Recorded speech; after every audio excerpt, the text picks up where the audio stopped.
Okay, itong programa na to, ito ay tulong natin sa mga estudyante dito sa lugar ng Kaysakat, sa mga mag-aaral. So, ito po ay napakagandang programa na yung mga wala or hirap sa buhay ay natutulungan natin.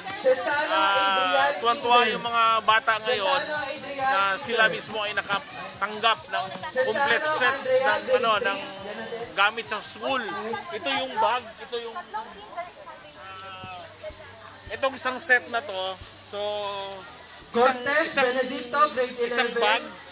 isang bag po yan. Kumpleto na po to. Meron itong kasamang mga gamit sa loob. Ayun, kumpleto na yung ballpen, notebook.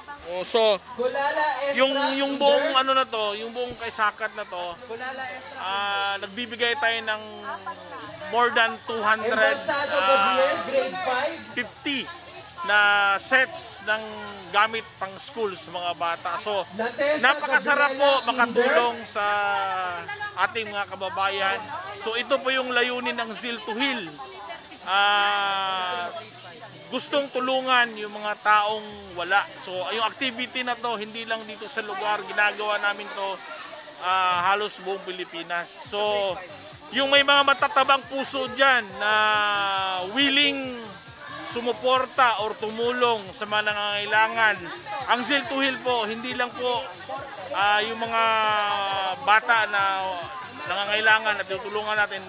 Tumutulong din po tayo doon sa mga taong may sakit na hindi kayang gamutin o bumili ng mga kailangan nila para mabigyan ng lunas. So, yan po yung Zeal to Heal.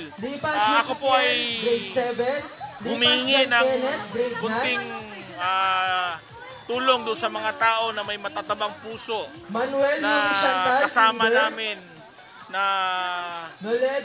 ang layunin ay makatulong. Halina po kayo, sama-sama tayo, mas masaya pag tayo po ay makatulong sa iba. So, God bless everyone. Tinan niyo po yan hanggang doon. Noledo, Winso, grade 7. So, God bless everyone.